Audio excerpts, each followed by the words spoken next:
Greetings, brothers and sisters, friends and enemies. I want to take time out to encourage our Haitian brothers and sisters who are currently and unfairly being preyed upon from the likes of presidential hopefuls like Trump to media outlets, from mainstream media platforms to groups that are fundamentally hate groups disguised as concerned conservative organizations. You know what I mean? Those quote folks end quote that talk about the protecting their heritage, culture, and way of life from the undesirables or from wokeness. The same ilk that talks about returning America to its old roots, meaning the time when NIGGERs knew their place. Now, I don't have to tell you who those undesirable people are. I believe we know. Anyway, we want to let our Haitian family know that they are not alone and that we stand with them against those who are persecuting them. Their persecutors are our persecutors. Our enemies has an ancient hatred towards us, whether we came into the Americas during the transatlantic slave trade, or whether we were dropped off as slaves in the Caribbean, or in the Dominican Republic, or in Haiti, or if we remained on the continent of Africa and faced being colonized by Europeans. The nature of our enemies remained the same. And if you, my Haitian brothers and sisters who are immigrating into this country, believe that the hatred of Europeans would be held back because you are Haitians, you're fooling yourself. Europeans have had an extensive history of oppressing and exploiting our people, no matter where we were in the world. Our enemy's persecution of our people is reminiscent of the Bible story of Esau's hatred towards his brother Jacob. He had a perpetual hatred for his brother Jacob. Let's read this. And it reads, Thus saith the Lord, for 3 transgressions of Edom, and for 4 I will not turn away the punishment thereof, because he did pursue his brother with the sword, and did cast off all pity, and his anger did tear perpetually, and he kept his wrath forever. To properly present this lesson, I must provide some history on the treatment of so-called blacks in America. We will also use scriptures to connect our history biblically. Both so-called blacks in America as well as Haitians still don't understand European nature. The credit goes to our enemy, who has taken crafty counsel against our people to make our people forget our history, our heritage, our culture. In the book of Jeremiah, it was written that this was going to happen to the Most High's people. And it did. It happened to us. Let us go to the book of Jeremiah, the 17th chapter, verse 4. And it reads, And thou, even thyself, shalt discontinue from thine heritage that I gave thee, and I will cause thee to serve thine enemies in the land which thou knowest not. For ye have kindled a fire in mine anger, which shall burn forever. Our forgetting, or in better words, stripping away of our heritage, is biblical prophecy, and it didn't happen overnight. It took a long process of time, hundreds of years, in fact, to truly cause a people to discontinue from their heritage. You know, this scripture is referencing slavery because it said that we would be caused to serve our enemies, and we did. I want you to keep in mind that we lost our heritage, our culture, and identity due to serving our enemies during slavery. Was we not given new names by our slave masters, new languages, new perceptions of ourselves? We have before times seen ourselves as men and women. Then we will later see ourselves as beasts of burdens. Now that we are waking up, we are starting to see ourselves as the people of the Most High, which is the true source of our persecution. Since they hate our Father, they hate His children. So, in regards to immigration, it's a sore spot for many of my people born in this country. to watch others come into this country and get access to things we have to continually beg and march for, organize and mobilize for, and even fight and die for. We have a history of having to accept unfairness in this country at the hands of our enemies, be it government, capitalist institutions, or the citizens themselves, in comparison to other groups in this country who don't have a history of these struggles. My Haitian brothers and sisters, you have to understand, as we, meaning US born so called blacks, watch these immigrants come into a country, the same country that we have been in for 400 years plus, and get government assistance, tax breaks, monthly stipends, free or cheap room and board, and access to resources such as education, etc., that we born in this mystery Babylon are blocked from in many cases. Although many of my people know that this land doesn't belong to us, but to the indigenous, we still feel a certain kind of way because this country was built on the slave labor of our ancestors. And as descendants, we are denied reparations and certain rights, benefits, and honor, certain respect, which we don't receive any of these things that we are owed. But this was prophesied in the Bible to be the case with our people. So let's go to the book of Deuteronomy. Let us go to the book of Deuteronomy, the 28th chapter, verses 50 through 51. And it reads, "A nation of fierce countenance, which shall not regard the person of the old, nor show favor to the young. And he shall eat the fruit of thy cattle and the fruit of thy land until thou be destroyed, which also shall not leave thee either corn, wine, or oil, or the increase of thy kind, or flocks of thy sheep, until he have destroyed thee." This scripture paints a vivid picture.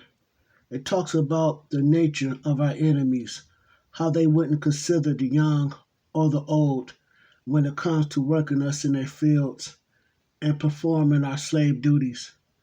There's evidence out there to also suggest that this indifference towards the old and the young didn't stop with slave work, that it carried itself into the slave quarters after hours. So part of this verse outlines the type of nature that our enemy has when dealing with us. The other part of this verse tells us that everything that we will produce and have produced, we would not enjoy the fruit of that labor. If we pick cotton, for example, or plant corn and maize and beans and greens and tobacco, etc., our enemies would benefit from our labor and they would take it all for themselves and not leave anything for us.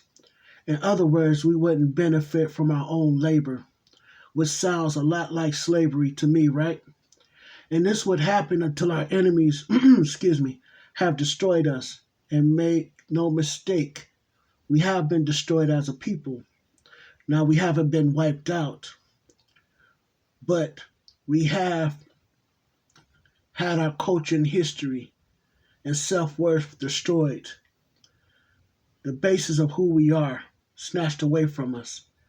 And it is by the mercy of the Most High that he is restoring us.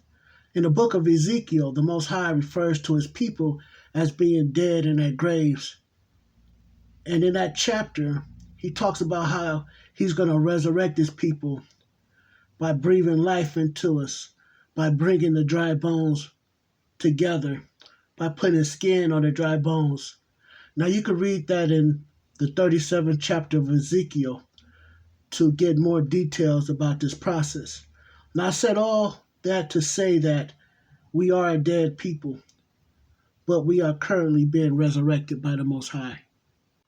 As I stated earlier, my people have a lack of understanding when it comes to our enemies, and this is a direct result of colonial education, an educational system imposed upon conquered peoples.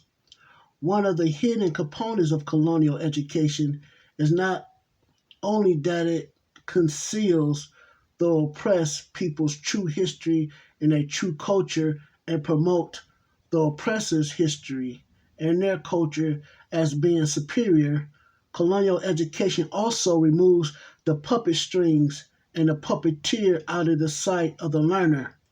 So when the oppressed and exploited people, i.e., the learner, look at the destruction of their own societies and communities, they only see themselves as the cause and not the true cause, which are the ones pulling the strings within their societies. I say that to say that our people perish because of a lack of knowledge, not only of themselves, of their enemies as well. Now let's go to the book of Hosea to read about this. Let us go to Hosea chapter 4, verses 6.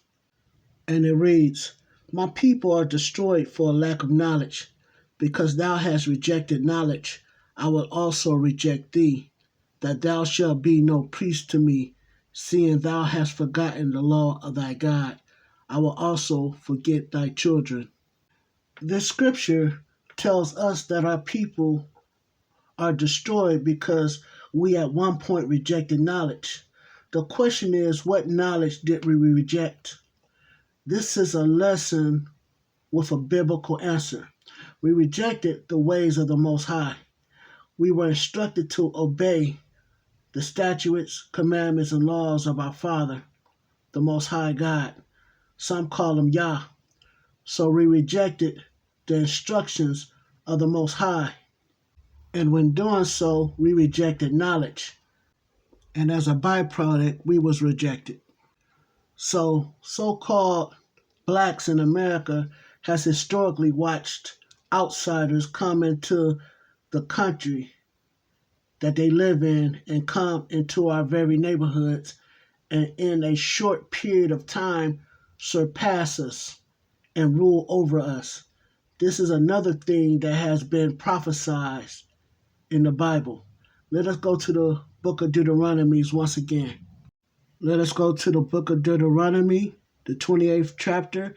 We're going to read verses 43 and 44. And it reads, The stranger that is within thee shall get up above thee very high, and thou shalt come down very low. He shall lend to thee, and thou shalt not lend to him. He shall be the head, and thou shalt be the tail. This scripture is spot on, is it not? Both the so-called blacks in America as well as the Haitians have seen this. In America, we have watched the Italians, the Spanish, the Dutch, the Polish, the Serbians, the Germans, the Chinese, the East Indians, the Koreans, the Ish people, etc., and other groups come into our communities and set up their stores, businesses, etc., to make money off the backs of our people while not investing a dime back into our communities. In fact, they don't even allow us into their communities. Some of these very same groups have had a long history, meaning they're men, of taking advantage of our women, but won't allow brothers to have access to their women. These people come into this country with nothing but the clothes on their backs, but are given everything they need by the government and by the powers that be to build wealth that they can pass down and send back to their nations, while we are given nothing but hardship and sorrow and excuses. Now, I'm sure that my Haitian brothers and sisters see some of this even when they are in Haiti. You have outside investors coming into your land and buying up whatever they can get their greedy hands on, whether they are Europeans, Japanese, or Chinese, or any other people. And while they amass wealth from your country and from your labor, you sink further into the ditch of poverty. You see, our struggles are on an international level. No matter where our people are in the world, no matter what group of people we are dealing with, we find the same scenario being played out in all the lands that we find ourselves in, just about. So when you start to study the frustrations of the working class U.S. citizen concerning the topic of immigration, you'll find four main areas of concern. The first one is crime or criminal activity from some immigrants. For example, the so-called Venezuelan gangs that's being reported to have taken over neighborhoods. The second thing you will hear as an area of concern is the loss of economic opportunities for U.S. citizens because many believe that it's the immigrations who have taken jobs away from U.S. born citizens. The third area of concern is taxpayers supporting the social benefits and program packages that is given to the immigrants. The fourth area of concern is the disruption of communities from immigrants flooding into their neighborhoods. So, out of the four major areas of concern regarding the issues of immigration, the third complaint is arguably the most talked about issue on the list. U.S. taxpayers and the government supporting immigrants has created an atmosphere of hostility towards sectors and segments of the immigrants, primarily the darker ones, get the worst of this hostility. So what we're going to do now is look at some history of the social welfare system in this country. Believe it or not, it was a time in America where the idea of some form of government assistance was frowned upon, but something changed. That something was the Great Depression in the 1920s.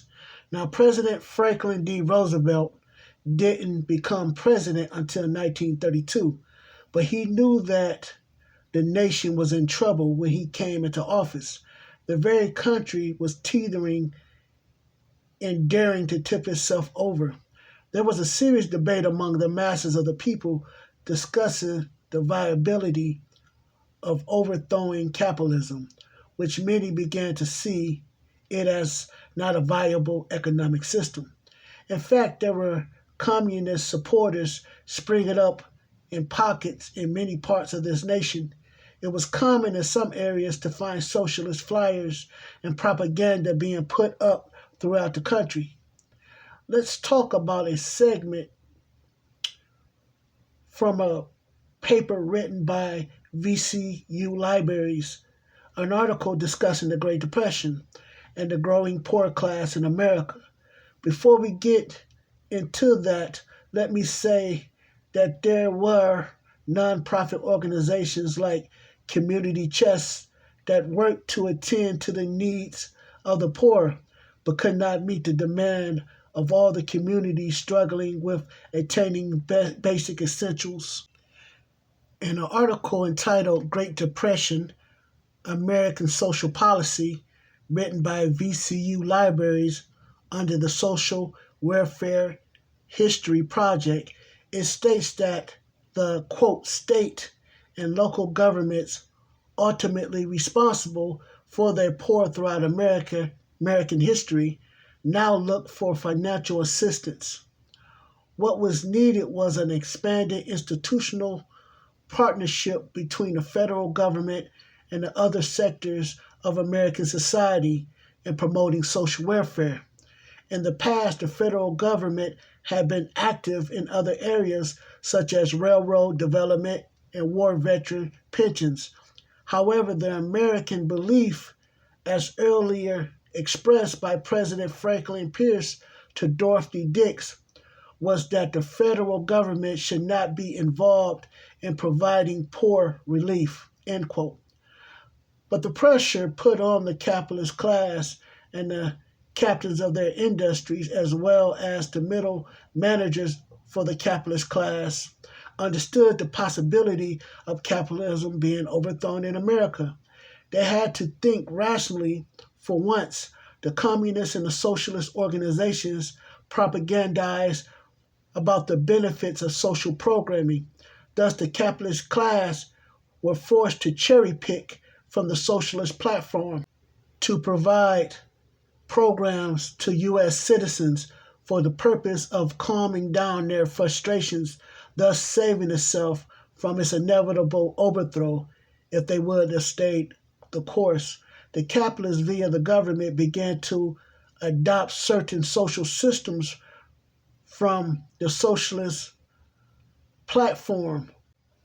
Over a period of time, things like child labor laws, improved working environments, improved safety procedures, shift in hourly reorganization.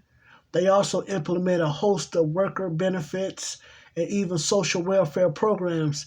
These things, like I said, came over a period of time to appease the masses. The greater issue was solving the unemployment problem. Now let us return to the VCU article to read about the unemployment in this country.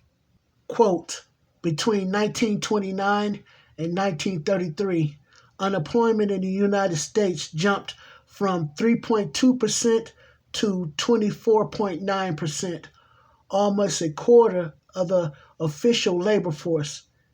This represented 12.8 million workers. Unemployment in some cities was as high as 80%, 8 out of 10 workers. During this period, consumer spending declined 18%, manufacturing output dropped 54%, and construction spending plummeted 78%. 80% of production capacity in the automobile industry came to a halt by 1932. Many politicians, businessmen, and journalists started to contemplate the possibility of massive revolution in the United States.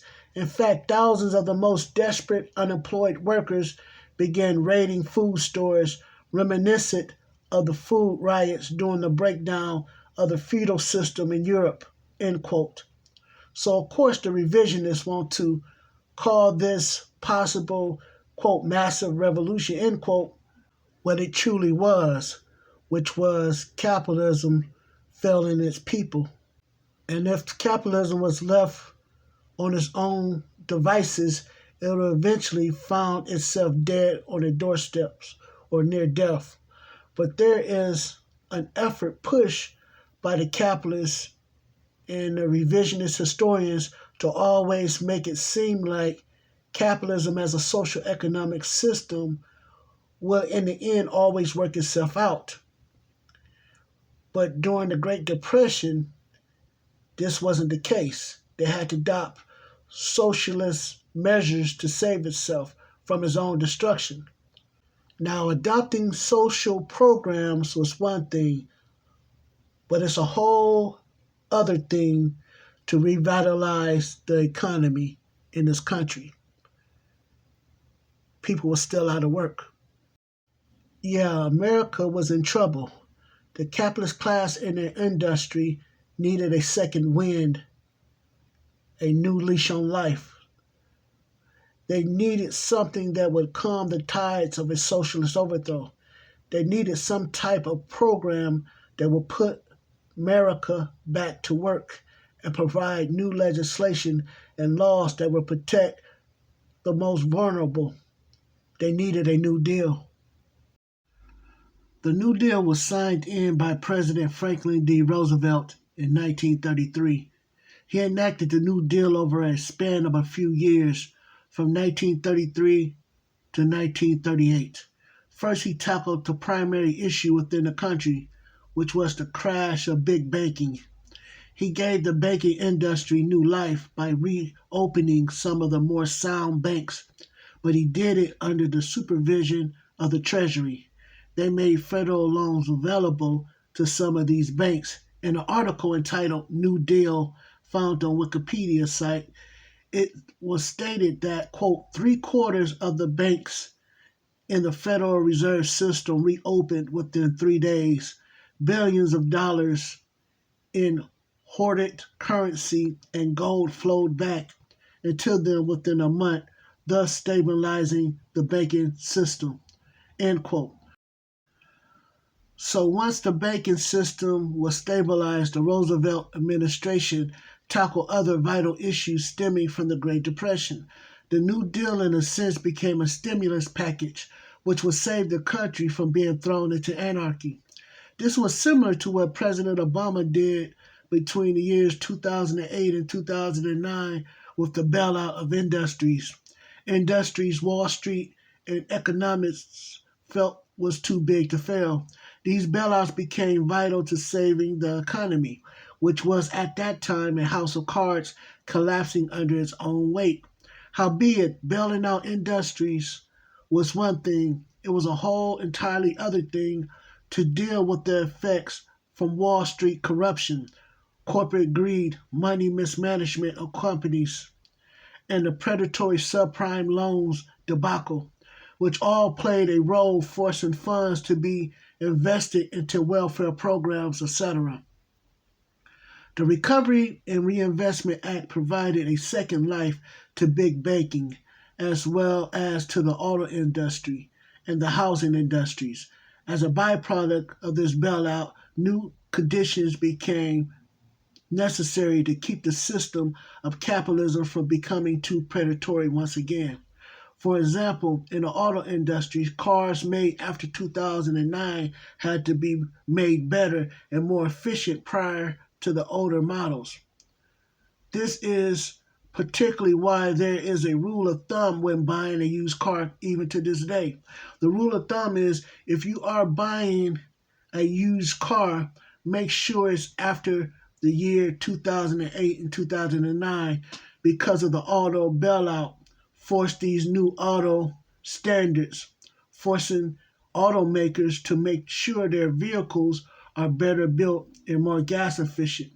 Now we should be able to start to see connections between what Obama's administration did with their bailout and what Roosevelt's administration did with his New Deal. In the case of the industry bailout under the Obama presidency, they had a social welfare system and social programs already established, though it had been heavily dismantled by the Clinton administration in the 90s. There was still a structure there. The Obama administration needed to simply put funds into it and not create the wheel. Ironically, this social welfare system we know today really became institutionalized as a result of Roosevelt's New Deal. With that said, Roosevelt had to build that structure in a sense and expand on earlier welfare systems that operated from state to state by local funds of its own and not by federal funds. In better words, Roosevelt had to further develop what we know today as social and welfare programs, and he had to back them on a federal level. The New Deal wasn't a program just to save the federal banking system. It was a bailout to industry in general. The creation of new jobs coming from the New Deal would be a key component that will put the country back to work, from the auto industry to manufacturing, from street and road maintenance and construction to the revamping of the educational institutions in the country to providing social programming to deal with the poor. The New Deal provided a shock to a dead or dying economy. The New Deal put U.S. workers back to work, and it built a system of social programs, and it further developed and federalized a welfare system that is part of the U.S. to this very day. Now, here's a list of some of these programs that came out of the New Deal. Civilian Conservation Corps, abbreviated as CCC. Works Progress Administration, abbreviated as WPA. The Civil Works Administration, abbreviated as CWA. Farm Security Administration, abbreviated as FSA. National Industrial Recovery Act of 1933, abbreviated as NIRA, and the Social Security Administration, abbreviated as SSA. An article entitled New Deal on the Wikipedia site explains these programs. Quote, the program focused on what historians refer to as the three R's: relief for the unemployed and the poor, recovery of the economy back to normal levels, and reform of the financial system to prevent a repeat depression. End quote. Now let's look at the demography that initially benefited most from the welfare system in its earlier stages.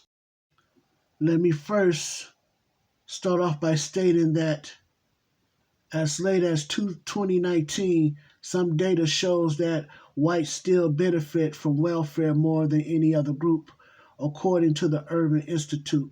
They gathered data from 59 million people in 2019 and found that whites benefited the most from welfare at a 43% clip, followed by Hispanics at 26%, then followed by so-called blacks at 23%. Now we have to put that information into context. We know that there are more whites in this country than so-called blacks. So if we would factor that in, it would make sense for more whites to be on some form of government assistance than blacks. They simply have more population that could apply to be on assistance.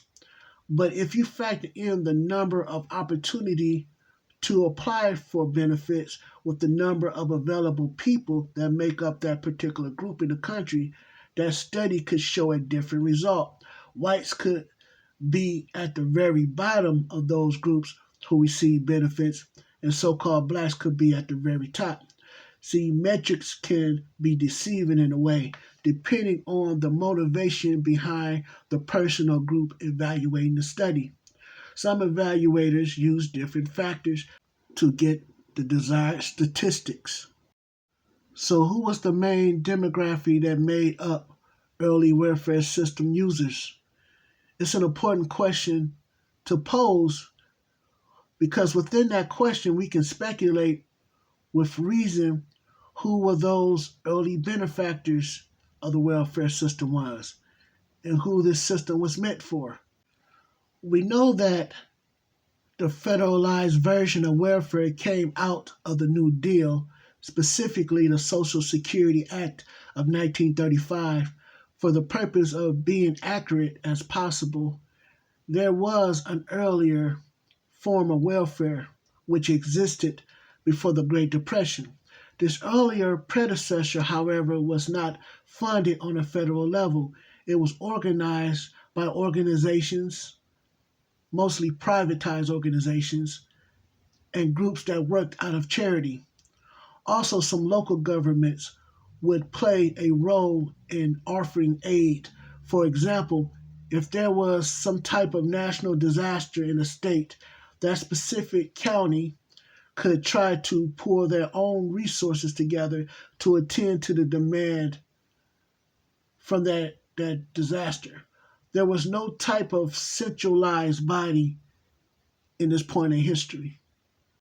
Now let's read a segment from an article by Teach Democracy entitled How Welfare Began in the United States. Quote, when the Great Depression began, about 18 million elderly, disabled, and single mothers with children already lived at a bare subsistence level in the United States. State and local governments, together with private charities, helped these people. By 1933, another 13 million Americans had been thrown out of the work. Suddenly, state and local governments and charities could no longer provide even minimal assistance for all those in need. Food riots broke out. Desertion by husbands and fathers increased. End quote. According to this article, we see that local governments and private organizations was the go-to structure to attend to the needs of those that lived in their specific state and county. For the most part, this formless structure worked until the Great Depression, which added an additional 13 million people into the poverty bowl. These private groups and local governments could no longer provide for their local populations. They could no longer attend to their needs. Thus, unemployment and poverty became a national problem that needed a national solution. This segment of the article also mentioned that at the start of the Great Depression, an estimated 18 million people were living at a level of poverty. And within that population, it stated that elderly, disabled, and single mothers with children made up the poor. Single mothers, keep that in mind as we move forward. Let's return to the article to read about the family, specifically the children during the Great Depression.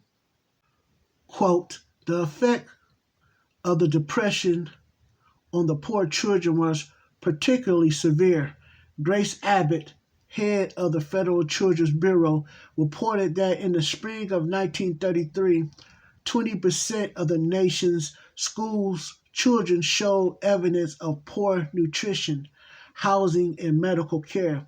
School budgets were cut. In some cases, schools were shut down for lack of money to pay teachers.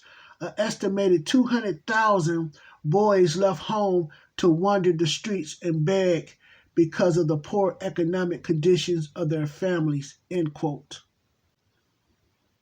And let's look at these pictures. Here we can see that this is represented in some of these Great Depression pictures. Look at this one of the boy begging the government to give his father a job. And we also see pictures with soup lines set up by organizations to feed the children. And by the looks of the picture, we can see that these children probably should have been in school, judging by it looked like it was in the earlier part of the day, right? So let's return to this article and read another small segment. This time we're going to look at the article and we're going to read about a time a little over a decade before the Great Depression. And we're going to read about another President, Roosevelt, and how he had to deal with the poor family in the U.S., i.e., white families. Quote, in 1909, President Theodore Roosevelt called a White House conference on how to best deal with the problem of poor single mothers and their children. The conference declared that preserving the family in the home was preferable to placing the poor in institutions, which were widely criticized as costly failures.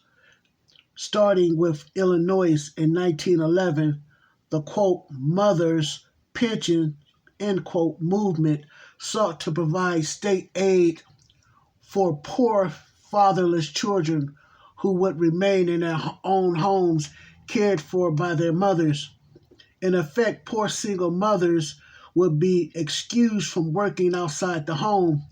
Welfare reformers argued that the state pensions would also prevent juvenile delinquency, since mothers would be able to supervise their children full time. By 1933, mothers' pension programs were operating in all but 2 states, end quote. Interesting. State financed pensions for mothers to take care of their households and supervise their children. Single parent mothers would be excused from working on the workforce. Could this be the catalyst for how welfare functioned up until the 90s, for the most part? And we know that at this time, this benefit was set up for white families, specifically white women who were single parents. This is not to say as a result of this early structure of welfare that only non-whites benefited from the system. We know that at this time that so-called blacks were sharecroppers, field hands, and other lower skilled laborers.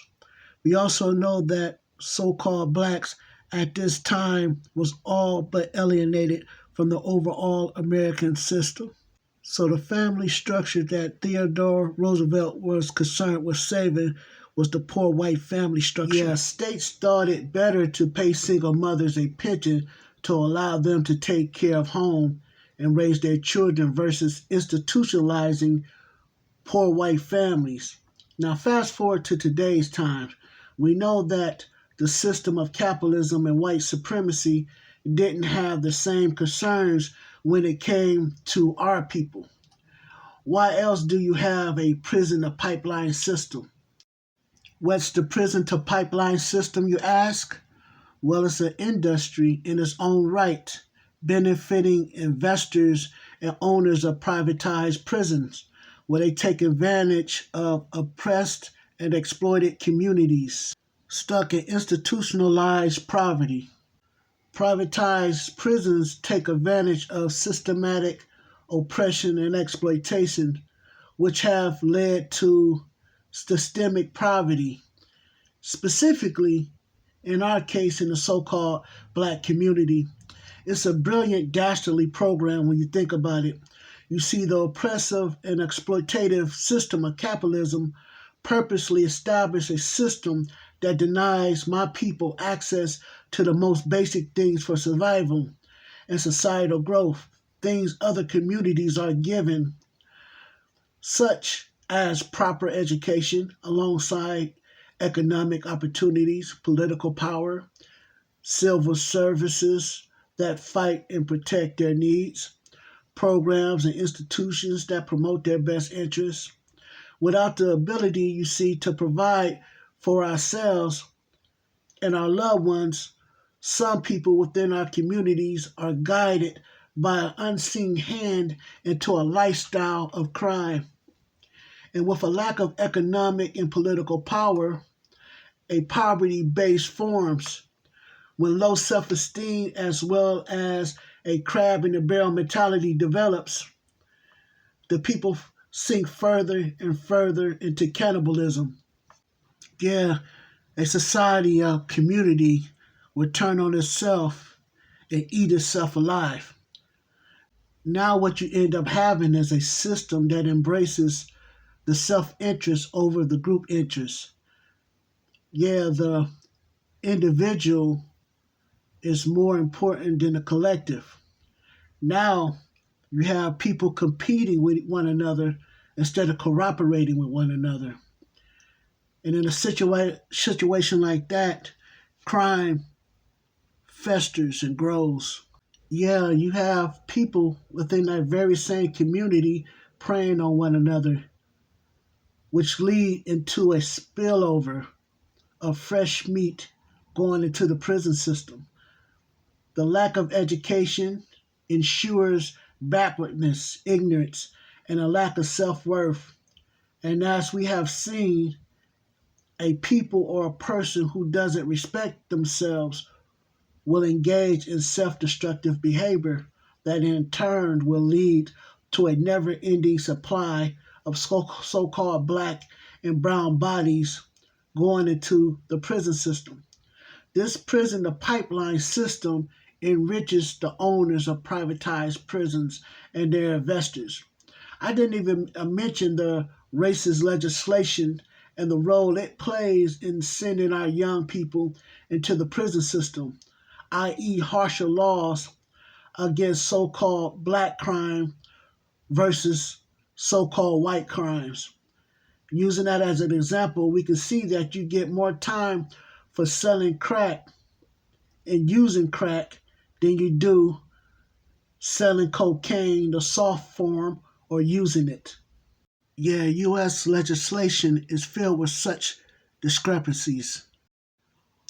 Yeah, the prison to pipeline industry is a system that understands the concept of supply and demand, and that supply is us. And that system comes from the structure of systemic oppression and racism and exploitation that arrived with us on the auction blocks that followed us into slavery, and from slavery into the Reconstruction period, and from the Reconstruction period into integration, and from integration into current times. As long as we lack the power to govern over ourselves and to control our own self determination, we're going to be stuck in a process where we can be preyed upon by the system, where we can be forced and manipulated into committing criminal activity to survive. So now let's discuss how the face of welfare changed from white to black. We can see that the earliest forms of welfare in the U.S. focus on the white family and single mothers and their children and disabled and elderly people. These groups of people consisted primarily of different white groups. And this is not to say that other non white groups didn't benefit in some way and form in the earlier welfare system. This is just to say that they benefit as a byproduct or a spillover of the crumbs left over from the intended group. The earliest welfare platform had poor whites in mind. Therefore, it had a white face to it, and that white face was poor white single mothers and their children. Take a look at these pictures.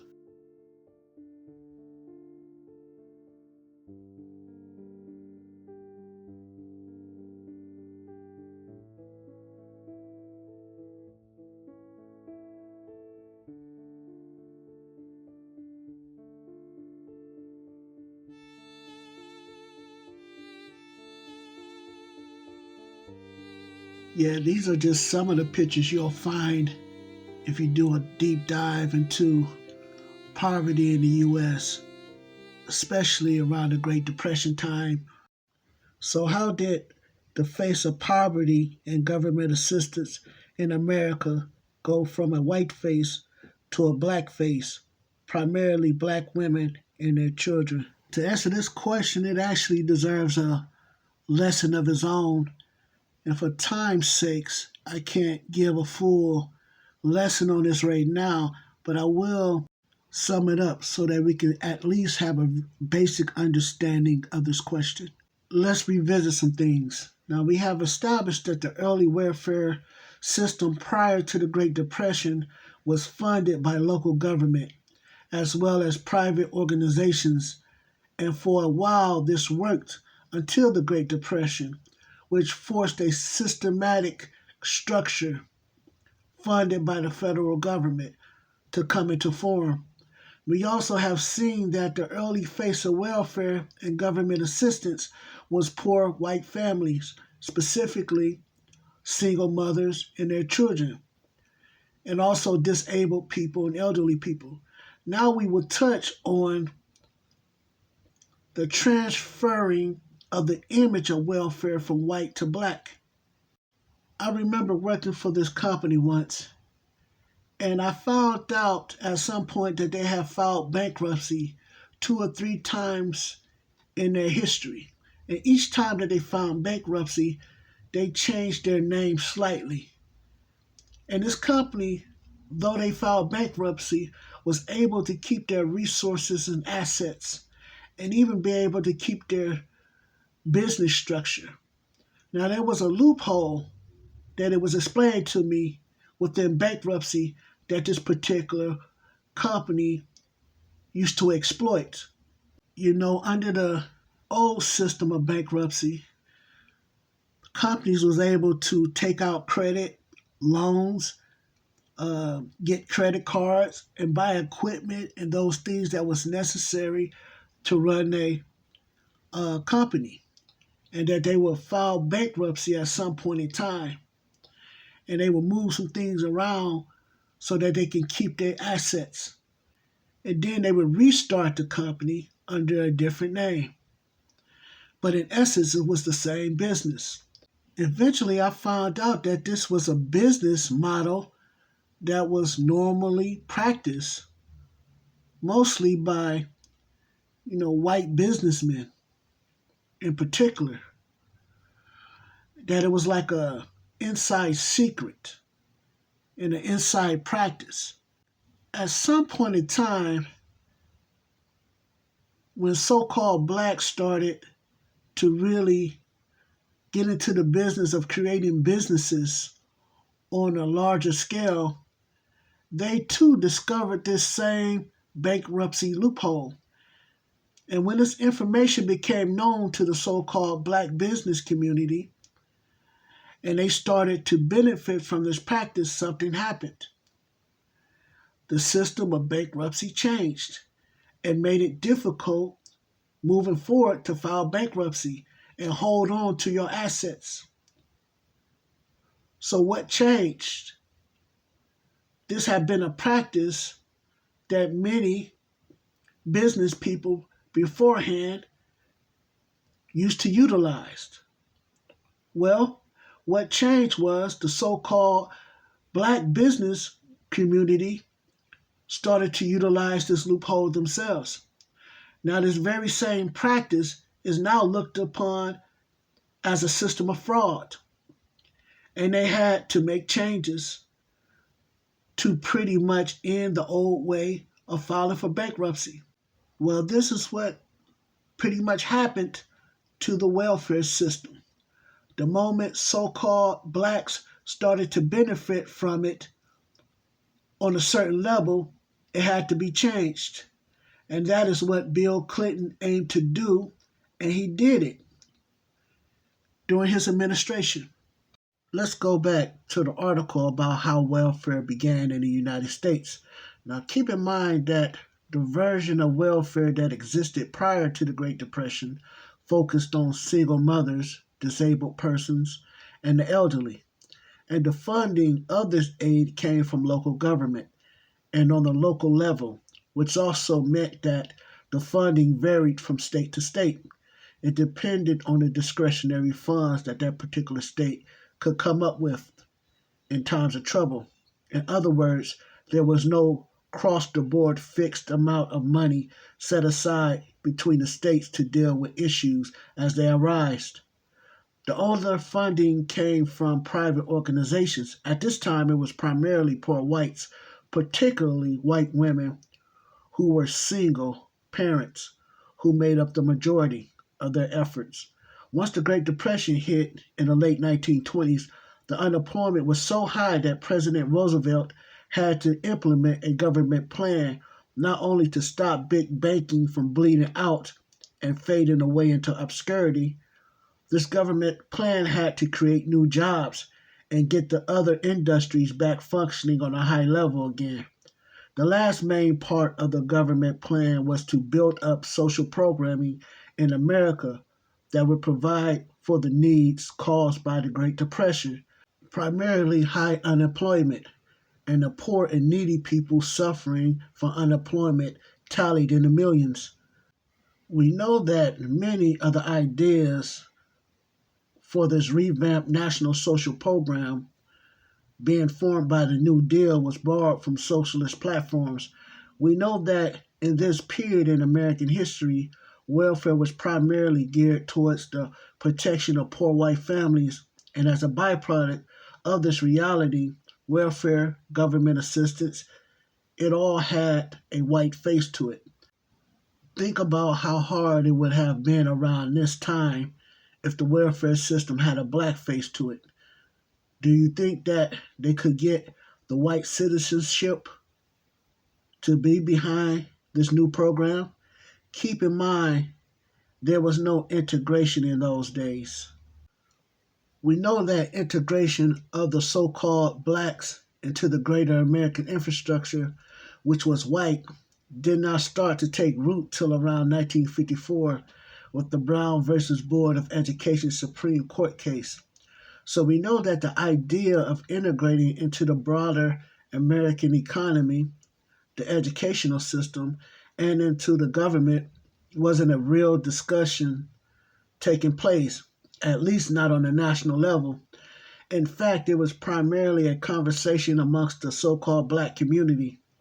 The idea of receiving help equally to whites was a pipe dream for most so-called blacks.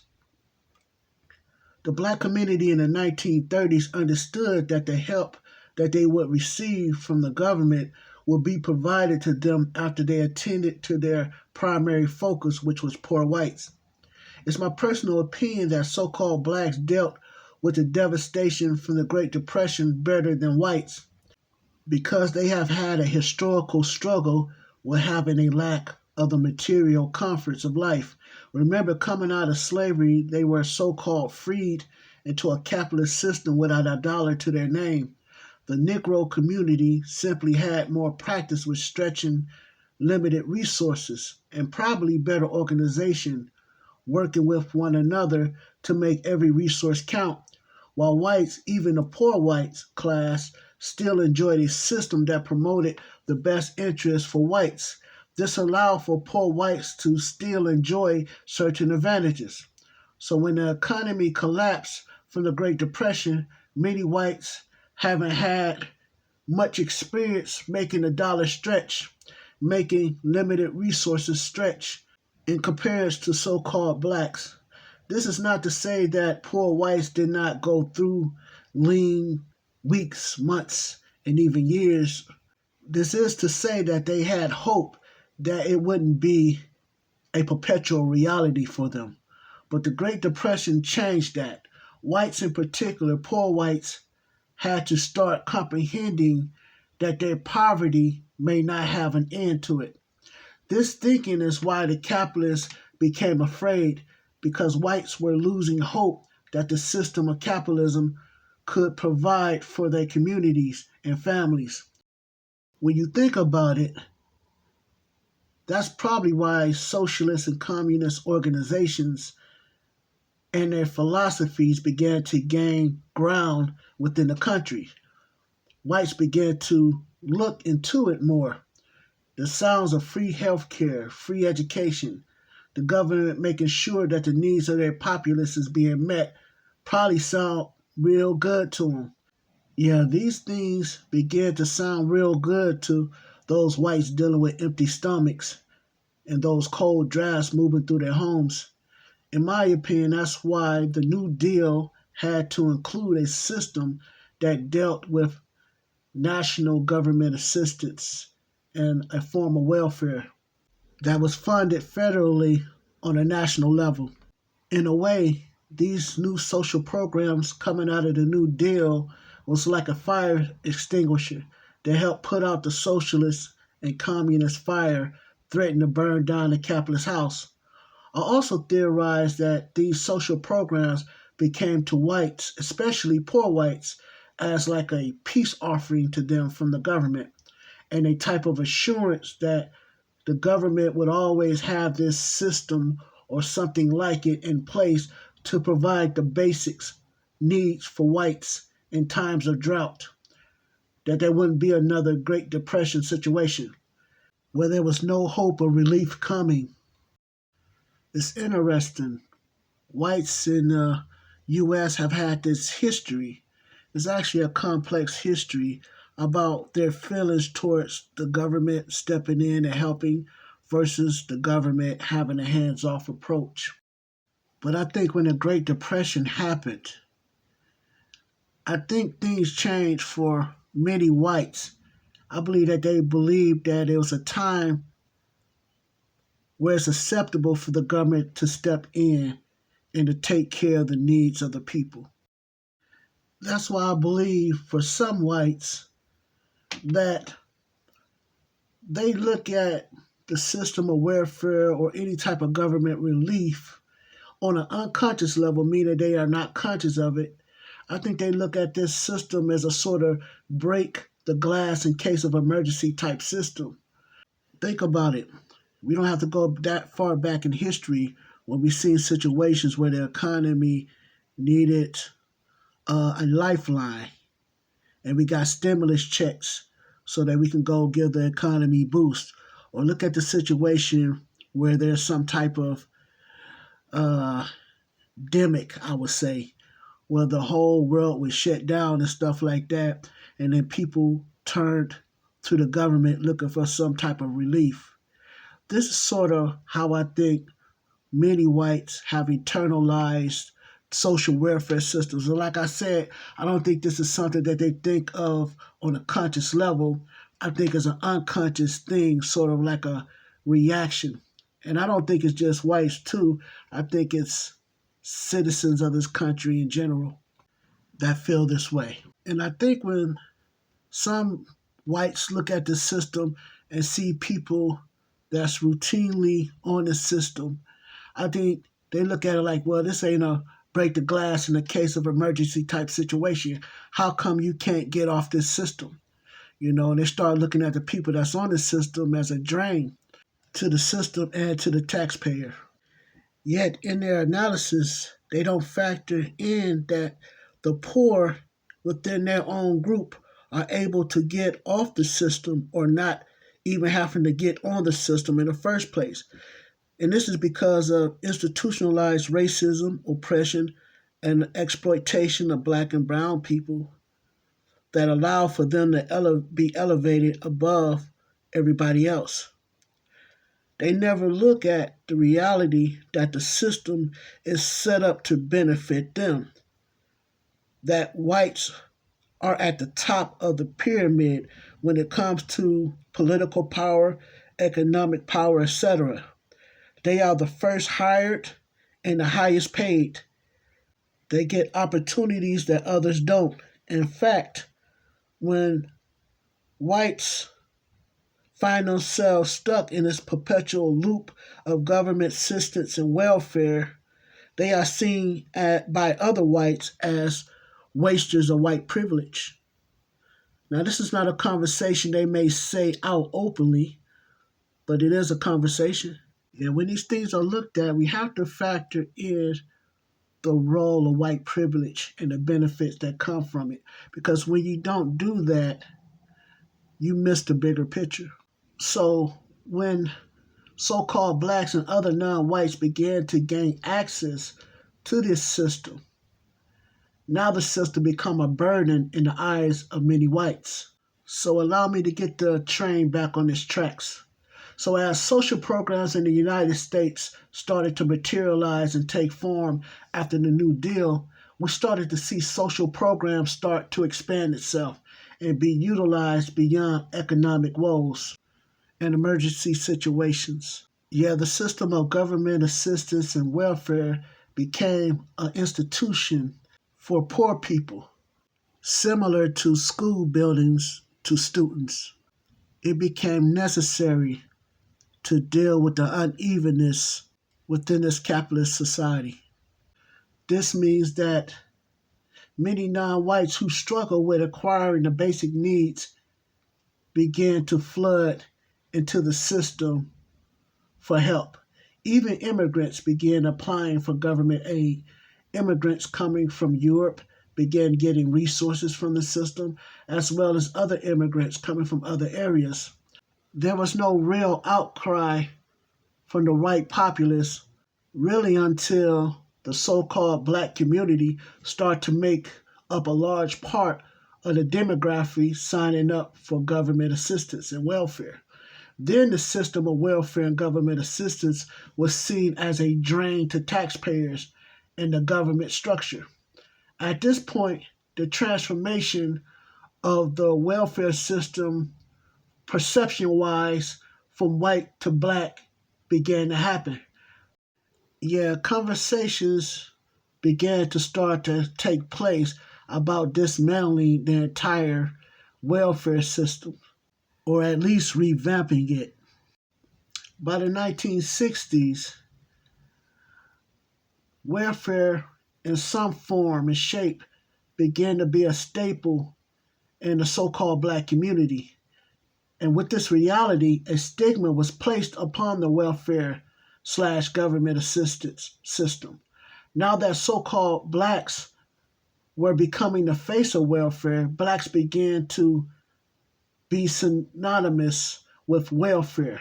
And the conversation led to the talking points that blacks are a drain to the economy, a drain to the taxpayer. In fact, when construction of roads or any type of construction like that was halted because of a lack of funding,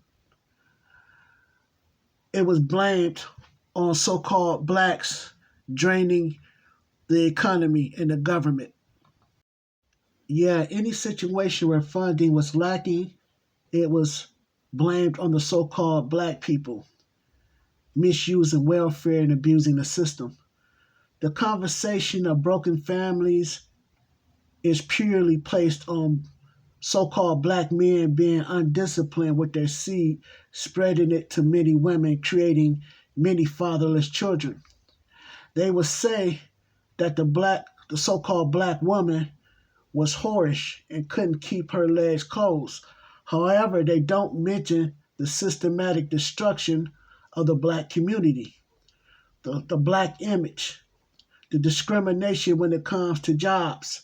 They don't bring up how the so-called black man is the last hired and first fired, how the so-called black community are underpaid in comparison to other groups. They don't mention how so-called blacks are skipped over for business loans and tax breaks, yet other groups coming to this country don't have to deal with these same consequences, and definitely not on the same level if they do. It's interesting, when whites was the main group receiving benefits, the perception of welfare was different. Welfare is about preserving the white family and keeping white children out of the system. Now that a black face is emerging as the face of the welfare system and government assistance system, now the perception of preserving the family is no longer the question, like it was when white women were benefited from it. Now, the black face comes with the stigma that so-called blacks using the system is destroying the fabric of the economy and putting pressure on the taxpayer. You know, it's funny, when the conversation of single motherhood was brought up in the early 1900s, it was a conversation about white single motherhood. And it didn't matter whether her husband, other children, whether he died in war or from sickness or from poor work conditions at his job, or rather he simply didn't want the responsibility of being a father or a husband. No matter the cause that created the single mother, there wasn't a stigma put over all poor white people. Yet there's a stigma put over all so-called blacks, as if we are the only group that has dysfunction. When it comes to poor whites, there was a systematic ear lent to their cause. Yeah, the perception of whites, poor whites on welfare or government assistance wasn't seen as a drain to the taxpayer. It was seen as a system that preserved poor white families. But there is no noble perception given to so-called blacks that's on the system.